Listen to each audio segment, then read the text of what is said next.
Hello, my name is Colin Smith, pianist and teacher at Wonderland Performing Arts. This video will be focusing on some piano exercises, musical advice, and a little bit of trivia at the end. This is for beginners of all ages. Join me as we explore the world of the keyboard.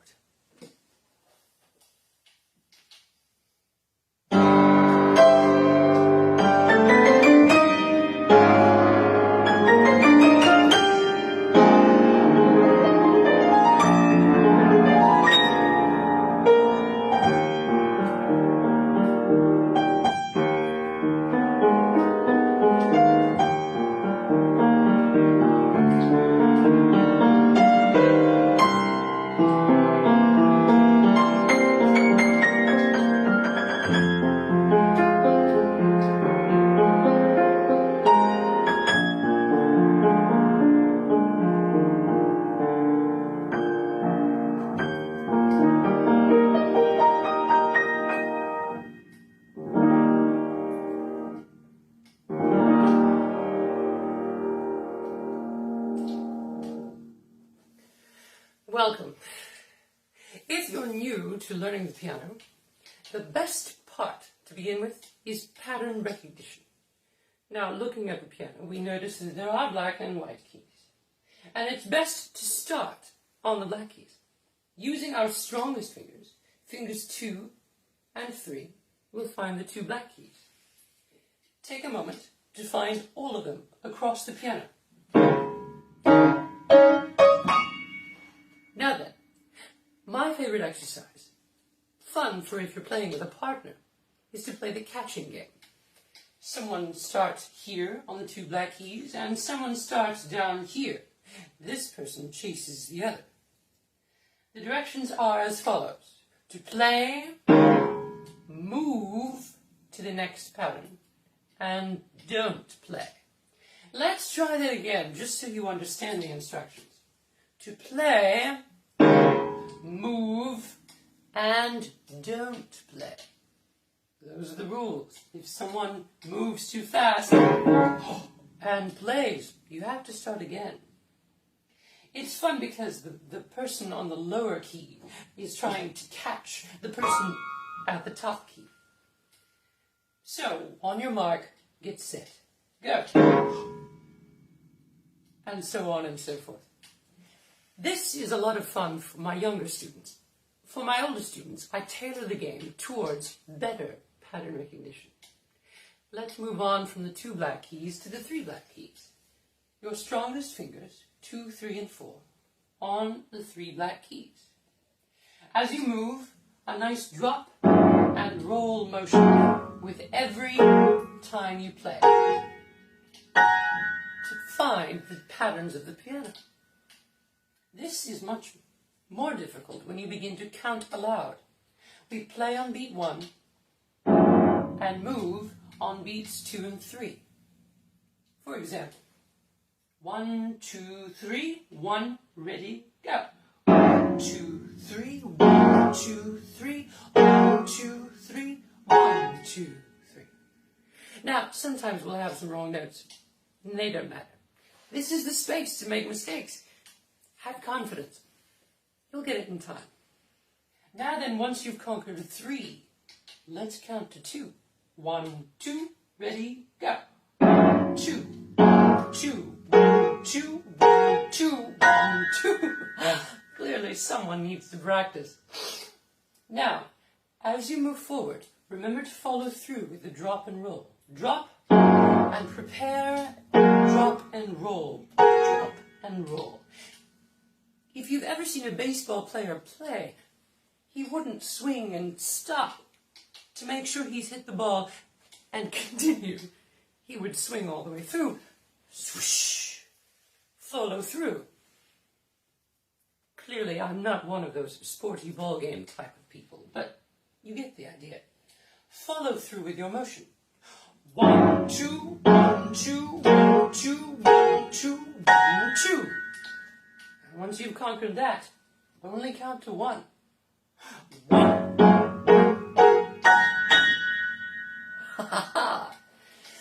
It's better to move with confidence. Even if you have wrong notes, motion allows you to use gravity to your advantage. As you play, begin in 3 exercises. Softly. A nice medium, a warm tone. And then forte, nice and strong, with the whole body. Whoops. Anyway, once you've gathered that, we'll move on to some more difficult exercises. Next, of course, I love to play scales. For today's lesson, we'll start on C major, using all 5 of the fingers. Watch carefully. As we move to the piano, you will see my hand on C major. Finger number 1, 2, 3, 4, and 5. All ready to go. Let's begin with C.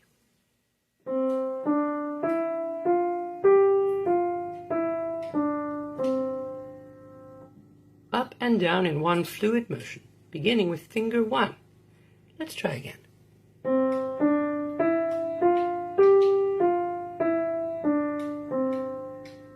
Now then, once you've garnered this, you can move to any key.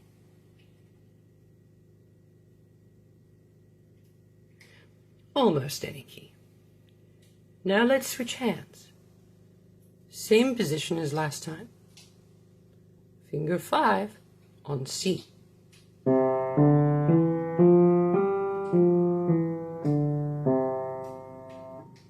Once more for good measure.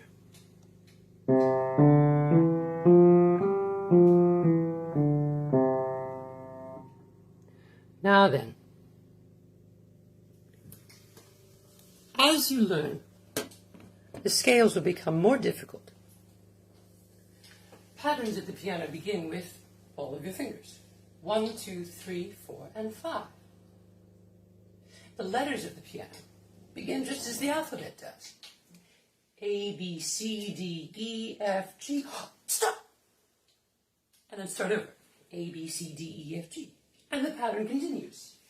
A, B, C, D, E, F, G, A, B, C, D, E, F, G, and so on. We'll come back to that. First, I believe it's time for a brief intermission.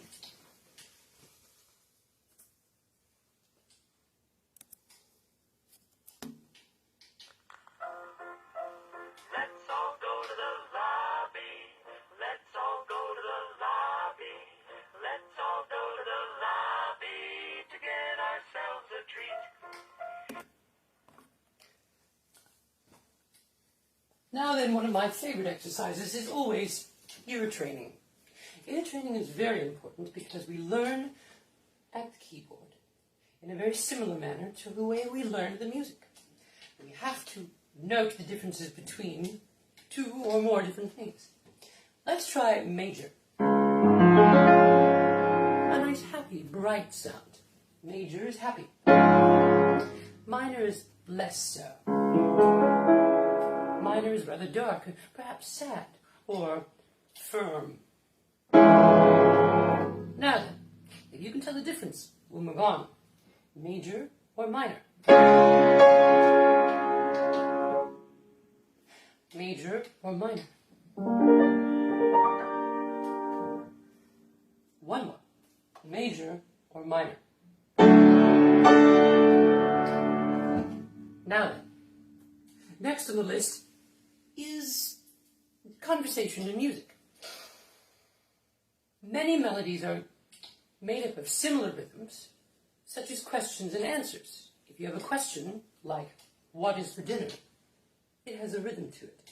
The answer flows downward. What is for dinner? I don't know, we're out of food. Now then, see if you can tell if this is a question or an answer.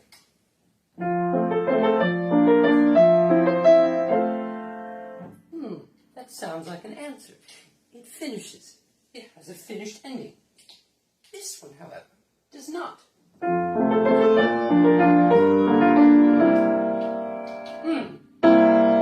Well, that doesn't sound quite finished.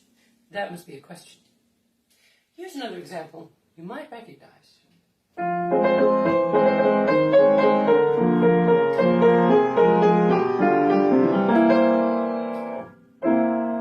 There's that chord again. It must be a question. Listen to this, although it sounds similar.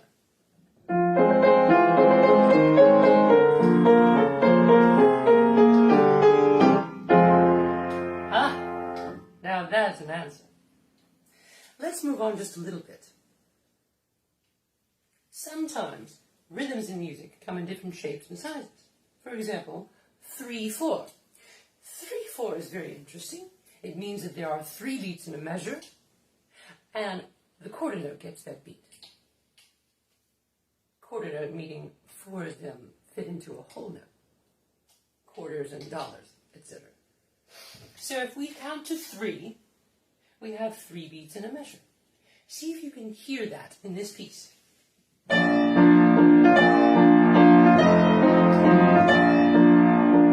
Let's count again, shall we? 1, 2, 3, 1, 2, 3, 1, 2, 3, 1, 2, 3. Now then, there's 3/4. Let's move on to 4/4, meaning there are 4 beats. Let's count to 4, shall we? 1, 2, 3, 4, 1, 2, 3, 4, 1, 2, 3. See if you can tell the difference between these two. Listen again.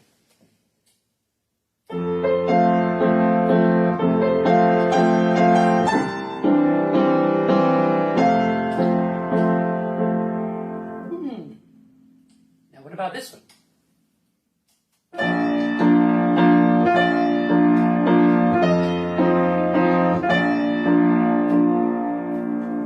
Now then, listening is one of my favorite exercises when learning a new piece. Listen to this. See if you can tell if it's in a major or a minor key. And think of what you feel as you're listening. For those of you who'd like to know, this is Bach, French Suite in G major, number 1, the Allemande.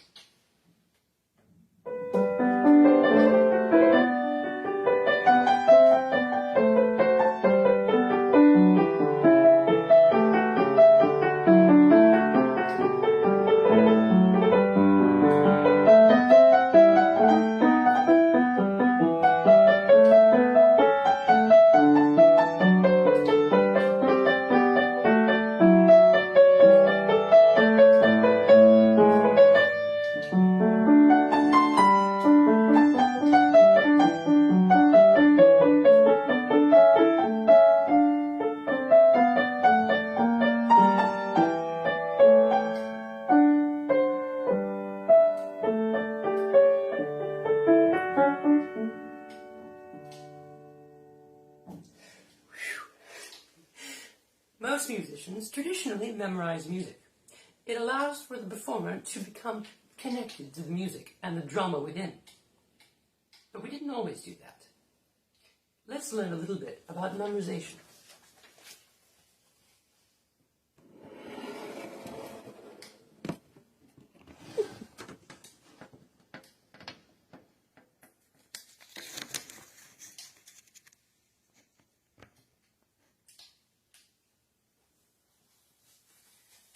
Now then, musicians who memorized music were once seen in the 1850s or so as arrogant or ostentatious. To take away from the composer and his creation was to upstage the work being performed. Now then, let's look a little bit at Clara Schumann. Born in 1819 in Germany, she was a renowned pianist, composer, and piano teacher. Her father,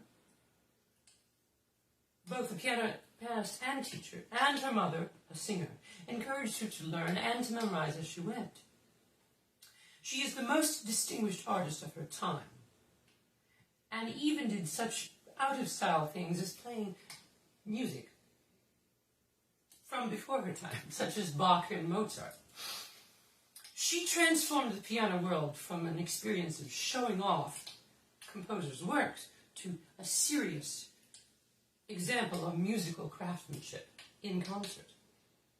She toured successfully both before and after marriage, and was featured on the 100 Deutsche Mark note from 89 to 2002.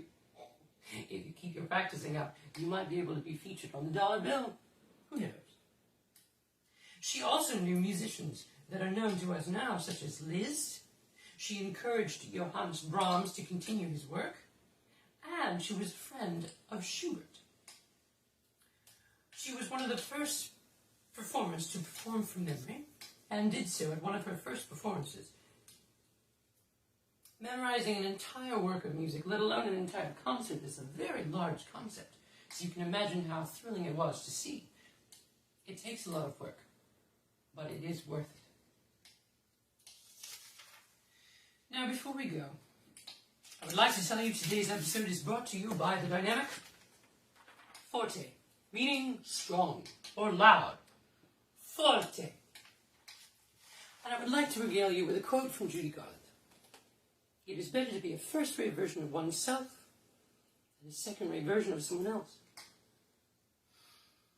Goodbye to you from Wonderland, and I'll see you very soon.